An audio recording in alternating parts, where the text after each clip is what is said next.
വയനാട്ടിൽ കോൺഗ്രസ് ജില്ലാ ട്രഷററും മകനും ജീവനൊടുക്കിയ ദാരുണ സംഭവത്തിൽ KPCC നേതൃത്വവും സ്തുതിപാഠകരായ മാധ്യമങ്ങളും നിർലജ്ജം നിശബ്ദത തുടരുകയാണ്.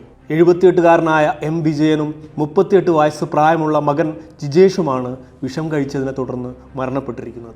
സഹകരണ മേഖലയിൽ കോൺഗ്രസ് തുടർന്ന അഴിമതിയുടെയും അരാജകത്വത്തിൻ്റെയും ഇരയായി ജീവിതം തന്നെ വേണ്ടെന്ന് വെക്കേണ്ടി വന്നിരിക്കുകയാണ് മുതിർന്ന നേതാവായ M. വിജയനും യുവാവായ മകനും. സഹകരണ സംഘങ്ങളിൽ ജോലി വാഗ്ദാനം ചെയ്ത് കോൺഗ്രസ് നേതാക്കൾ പിരിച്ച 1.18 കോടി രൂപയുടെ കണക്കും ഇതോടൊപ്പം പുറത്തെത്തിയിട്ടുണ്ട്. ഈ ബാധ്യത മുഴുവൻ ട്രഷറുടെ കുടുംബത്തിൻ്റെ തലയിൽ വെച്ച് കെട്ടി. അഴിമതിപ്പണം പിരിച്ചവർ നിശബ്ദരായി ഒന്നും ചെയ്യാതെ മാറി നിൽക്കുകയായിരുന്നു. കോൺഗ്രസ് ജില്ലാ ട്രഷറായിരുന്ന വിജയനെ അഴിമതി സംബന്ധിച്ച് KPCC പ്രസിഡന്റ് K. സുധാകരന് നേരിട്ടെഴുതിയ കത്ത് ഇതിനു പിന്നാലെ പുറത്തു വന്നിട്ടുണ്ട്. ബത്തേരി അർബൻ ബാങ്കിൽ നിയമനം ലഭിക്കാൻ IC ബാലകൃഷ്ണൻ MLAക്ക് ഉദ്യോഗാർത്ഥികളിൽ നിന്നും വാങ്ങി നൽകിയ പണം തിരികെ നൽകാൻ ഇടപെടൽ ആവശ്യപ്പെടുന്നതാണ് കത്ത്.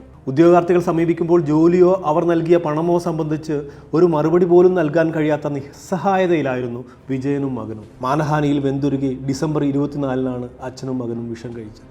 കോഴിക്കോടും തിരുവനന്തപുരത്തും ഉൾപ്പെടെ കോൺഗ്രസ് സഹകരണ സ്ഥാപനങ്ങളിൽ നടത്തിയ അഴിമതിയുടെയും വെട്ടിപ്പുകളുടെയും വാർത്തകൾ പുറത്തു വരുന്നതിനിടയിലാണ് ഈ ദാരുണ സംഭവം ഉണ്ടായിരിക്കുന്നത്. പഞ്ചായത്ത് പ്രസിഡന്റും DCC ജനറൽ സെക്രട്ടറിയുമായിരുന്ന ഉന്നത നേതാവിനാണ് പാർട്ടിയിലെ അഴിമതിക്കാർക്ക് വേണ്ടി ജീവൻ വെടിയേണ്ടി വന്നത്, അതും 38-കാരനായ മകനൊപ്പം. എന്നിട്ടും ആത്മഹത്യാക്കുറിപ്പ് എടുത്തു മാറ്റാൻ ശ്രമിക്കുകയാണ് അഴിമതിക്ക് ചൂട്ടുപിടിച്ചവർ ചെയ്തത്.